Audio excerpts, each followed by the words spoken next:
Somewhere in the world, right now, someone is in the last hour of their life. They don't know it. They might be lying in a hospital bed with their eyes half closed. They might be at home, in a quiet room, with someone they love holding their hand. They are not afraid. In most cases, by this point, they are not even fully aware. And here is the part almost nobody knows. Their body has already started. Long before the mind understands what is happening, the body begins a sequence so old it predates language, civilization, and almost every conscious thought a human has ever had. It is not chaos. It is not random. It is a process. A quiet, biological, almost choreographed sequence that the body performs in nearly the same way for nearly everyone, across nearly every culture on Earth. For most of human history, we had no idea what that sequence was. We invented gods to explain it. We built religions around it. We feared it in the dark. But in the last few decades, doctors, nurses, and neuroscientists have studied dying humans more closely than at any point in history. And what they found is not what you'd expect. Let's go inside the final hour. 60 minutes out, the first sign appears and it's almost invisible. The dying person goes quiet, not because they have nothing to say, but because the brain is beginning to pull energy away from systems it no longer needs. Speech is expensive, so speech fades first. The voice slows, the words thin out. Many people simply stop talking. It looks like weakness. It isn't. It's conservation. The body is rationing fuel for the one event it has been preparing for since the day it was born. Around the same time, the breathing changes. It becomes slow, then shallow, then strange. The person takes a few deep breaths, then stops for several seconds, then starts again. Doctors call this Cheney-Stokes breathing, and families almost always notice it because it sounds alarming. There are long pauses. The chest goes still, then a sudden gasp. It can be hard to watch. But here's what the science tells us, and what every hospice nurse will tell you. The dying person is not suffering through this. They are usually far below the surface of awareness by now, in a state closer to deep sleep than to wakefulness. The body is breathing on autopilot, running an ancient brainstem program that needs no conscious mind to operate. Then, often, comes a sound that has frightened humans for thousands of years. A wet, rattling breath. People used to call it the death rattle, and for centuries they believed it was the soul struggling to leave the body. It's not. It's simply saliva and fluid collecting in the throat because the person can no longer swallow or cough. It sounds distressing, but the person making it feels nothing. The reflex that would normally clear the throat has gone quiet along with everything else. There is one sense, though, that refuses to switch off. For decades, doctors assumed that as the body shut down, all the senses faded together. Sight goes early. Touch dulls. But in 2020, researchers at the University of British Columbia tested the hearing of dying patients in their final hours, measuring their brain's response to sound. What they found stunned even the people running the study. The dying brain was still responding to sound, still distinguishing one tone from another, even in patients who were completely unresponsive, who hadn't moved or spoken in hours. Hearing, it turns out, may be the very last sense to leave us. This is why hospice nurses tell families the same thing again and again. Keep talking. Say the things you need to say. Even if there's no response, even if the eyes are closed and the breathing has slowed, your voice may still be reaching someone on the other side of that silence. The last thing a dying person experiences may be the sound of someone who loves them, telling them it's all right to go. Now the body starts shutting down from the outside in. Blood is precious and the body knows it. So it begins pulling blood away from the hands and feet and skin and redirecting it inward toward the heart and the brain. The organs that matter most get fed last. This is why a dying person's hands and feet turn cool, then pale, then sometimes a faint blue or purple. The skin may become mottled, marked with patches like a slow tide pulling back from the shore.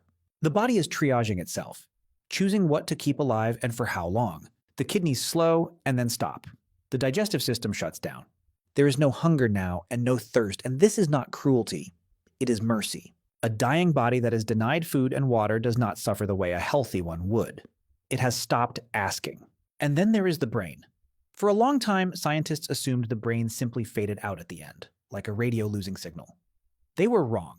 In 2013, researchers at the University of Michigan studied the brains of dying rats at the exact moment the heart stopped. They expected to see brain activity collapse into silence. Instead, in the 30 seconds after the heart stopped, they recorded a massive surge of organized electrical activity, a burst of high-frequency gamma waves, the same kind of brain waves linked to conscious awareness and intense focus. The dying brain didn't fade. It flared.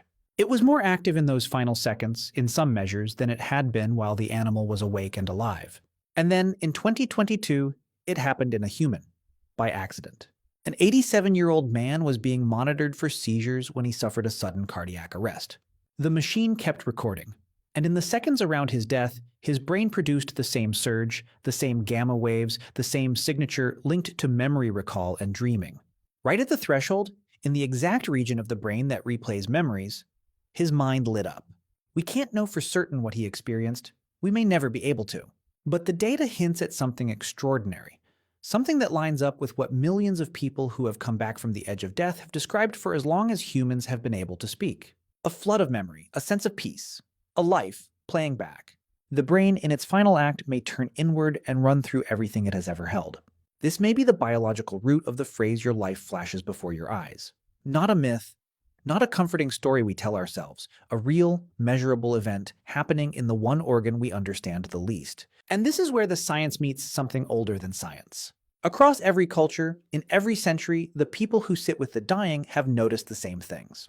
In the final hour, many dying people seem to look at something the rest of us can't see. They reach for the air. They speak to people who aren't in the room, often people who died long ago. A mother, a sibling, a spouse who passed years before. Hospice workers have documented this so many times they have a name for it. They call it the deathbed vision, and it is reported in cultures that have never met, that share no religion and no language. The skeptics say it is the dying brain misfiring, starved of oxygen, generating phantoms. They may be right, but here is what is harder to explain. The people who experience these visions are almost never afraid of them. They describe them as calm, as welcome, as a homecoming. Whatever is happening in that final hour, the body and the brain seem to be working together to make it gentle. And that may be the most surprising discovery of all. We spend our entire lives terrified of death. We organize religions around it, build philosophies to soften it, and lie awake at night feeling the cold edge of it. We are the only species on Earth that knows with full certainty that this hour is coming for us. But the hour itself, the actual final hour, appears to be one of the most peaceful processes the human body ever performs. The breathing slows. The pain signals fade. The body floods itself with its own chemistry. The brain pulls inward and, in its last moments, may give us back everything we ever loved, all at once. The fear lives in the anticipation. The dread is in the waiting, the years of knowing it's out there. The thing itself, when it finally comes, is quiet. Your ancestors knew this in a way we have forgotten. For 300,000 years, humans died at home, surrounded by the people who knew them. Death was not hidden behind hospital doors. It was witnessed. Children saw it, families sat with it. It was woven into the fabric of being alive. We have spent the last century pushing death as far out of sight as we possibly can. And in doing so, we made it more frightening than it ever needed to be. Because the truth, the one the science is only now beginning to confirm, is that the body has been preparing for this moment since the day you were born. It knows exactly what to do.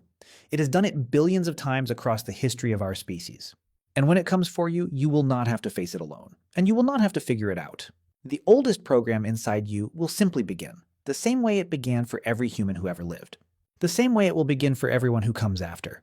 It is the one thing every single one of us will ever truly share. Human.